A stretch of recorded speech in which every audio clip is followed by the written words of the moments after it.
Hello, good day guys. In today's very video edition here, I'm gonna be teaching you guys what you need to know when your car AC compressor will not stay engaged. What do you need to do? What is the problem? In this very episode, after watching this very video, you should be able to address the problem by yourself. So if you're coming to my channel for the first time, be sure to subscribe and turn on your notification. Without wasting your time, let's go into experiment using this very car.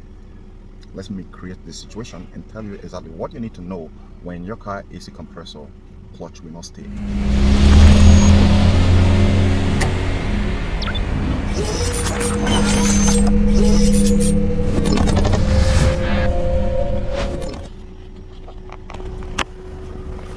Now, for obvious reasons, I've turned this AC on, and let's get into the hood and see if I just created the perfect situation that explains your problem. Now over here, let's take a look at the compressor and see if it's going to stay constantly engaged, but it has stopped. The compressor has stopped.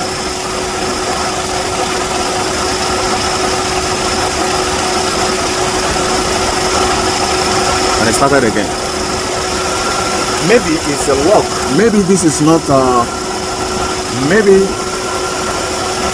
it's locked. Let's just give it more time and see if it's gonna repeat, if it's gonna stay engaged. It stopped again.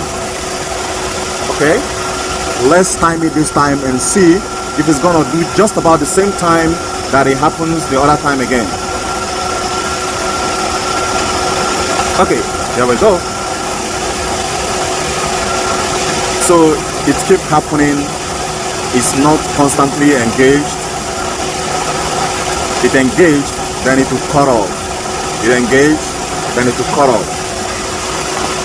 Okay. So this is a problem on one face, and another, it is not a problem. Now let me go ahead and create a second situation. Then we go back there. Let me create a second situation. Then we go back there. Okay, here we go.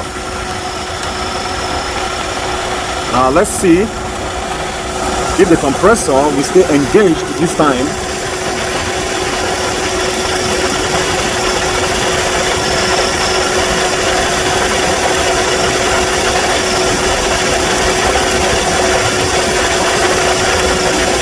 Let's give it like 2 minutes and see if it's gonna stop like it was and will not constantly engage.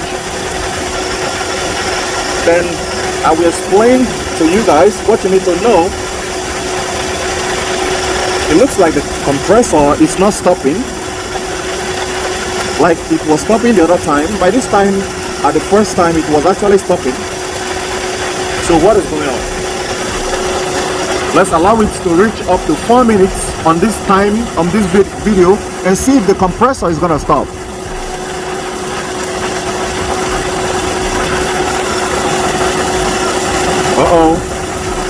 The compressor is not stopping. Doesn't mean that the compressor has a mind of its own. What is going on? It's 4 minutes now. Okay, let's give it another 30 seconds.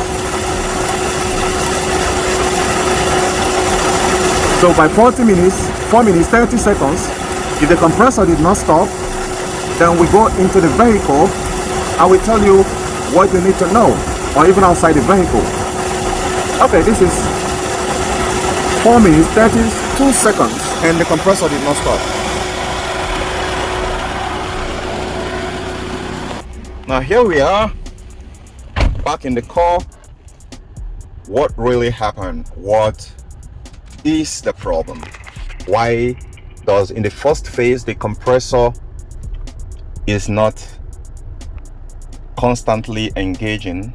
The compressor will not stay engaged.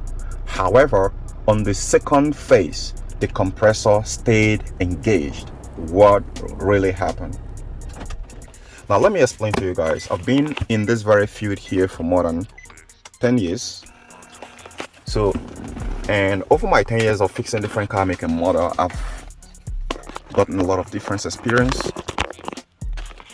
And due to that very experience, I can confidently answer any question, and not just only answer any question. I've never lost a job to a customer who is willing to pay.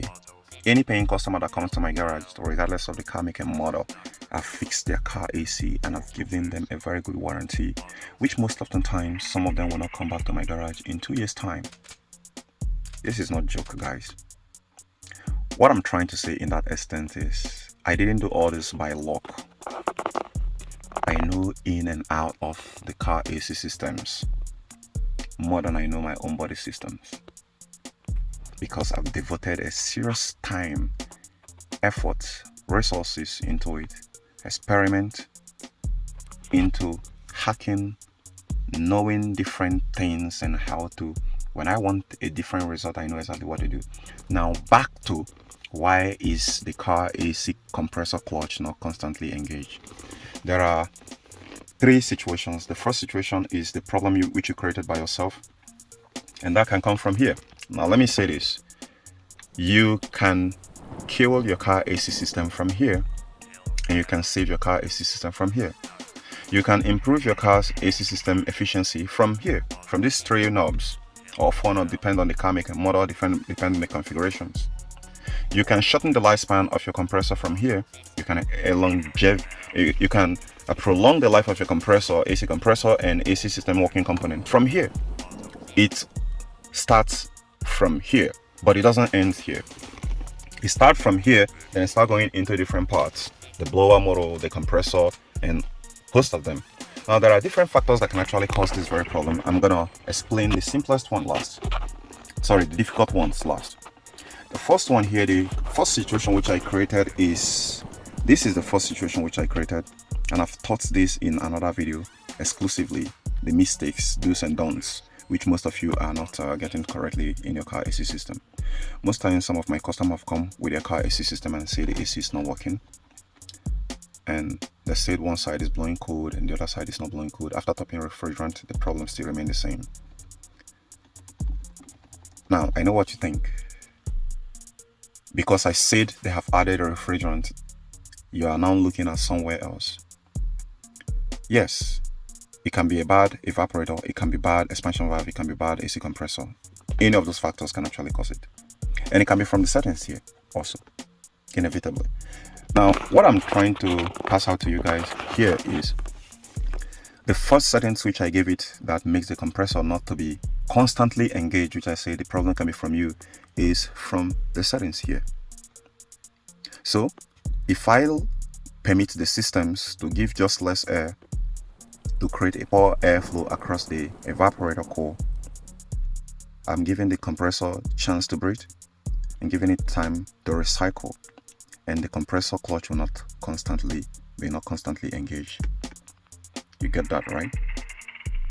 Now if I want the AC compressor to run continuously, I can turn this fan to full blast. When I turn this fan to full blast, the compressor will start working non-stop. That is the second condition. And there is a third condition that can make the AC compressor not to stop, to keep on running continuously. If I go ahead to even if I put the fan here and I decide to keep this button knob here, this settings alone is going to make the AC compressor to keep running continuously. There is a reason why. So I can also keep the settings somewhere here and the button somewhere here, and the compressor is going to keep running continuously without stopping. So it all depends on the configuration you gave the compressor through here. There is the fourth condition. The fourth condition or factor that can make the compressor not to be constantly engaged is a 40 compressor. It can be 40 compressor. And another one also that can also make the compressor not to be constantly engaged is too much refrigerant inside the system. When you have too much refrigerant inside the system, it's going to be creating that short cycling, and There are good short cycling, there are bad short cycling. The good short cycling is where it short cycles and you're getting a significant amount of cold air coming out of the vent to keep the inside cabin and your core temperature cold lower. That's a good short cycling. A bad short cycling is the one that is occurring frequently on and the inside cabin you are sweating. Why inside the cabin you are sweating? That is a bad short cycling. So in the bad short cycling, what's happening is that there is something wrong with the system which need to be addressed. It could be power problem, it could be compressor problem, and you need to find out exactly which of them. Is it that the compressor is bad? Is it that the power that's going to the compressor is insufficient? Because any of this very thing which I'm talking about here, the power flowing into the compressor is not sufficient. It's going to keep the compressor clutch not constantly engaged. And if it's not constantly engaged, well, that's the frustration that made you to want to watch this very video in the first place.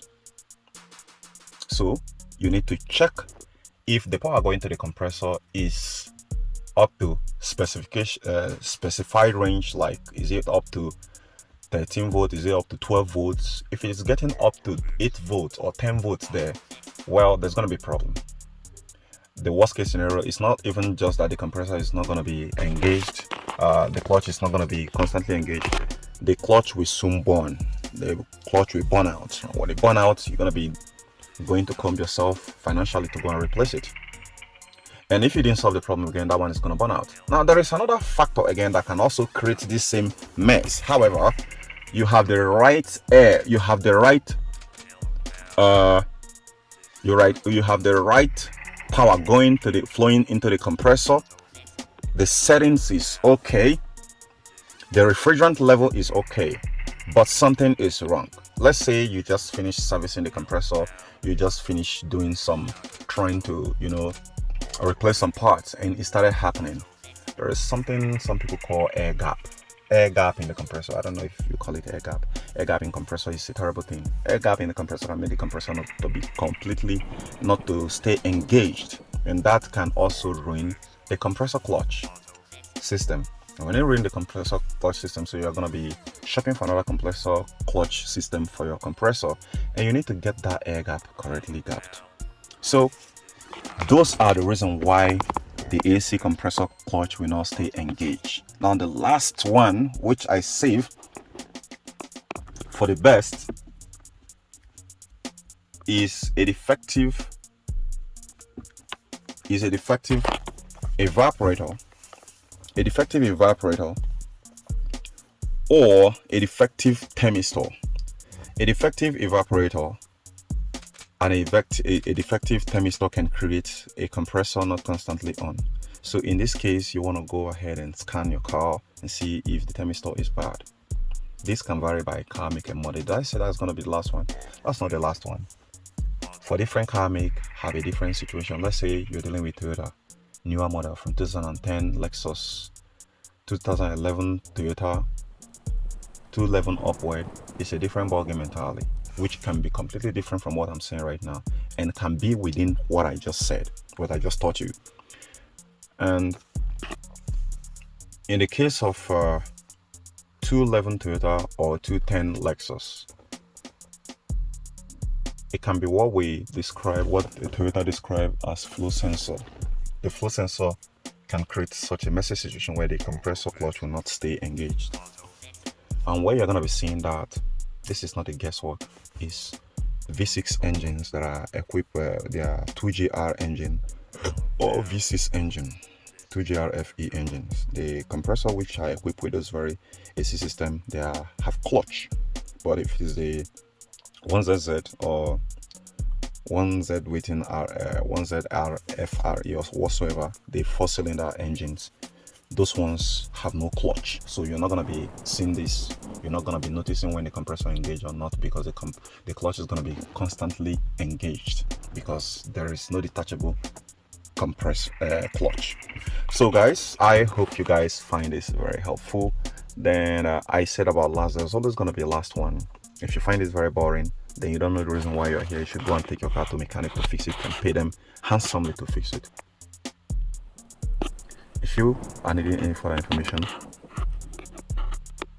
then go ahead and join my membership. I'll see you there. Bye for now. Don't forget to give this video a like. It's gonna help the algorithm. Even if you don't find this very video helpful, someone has wasted his resources creating it for you, his time, experience, and sharing his knowledge. So giving the video a thumbs up will not exterminate you, will not reduce your size, will not steal your girlfriend, will not rob you of your money. So I'll see you guys later.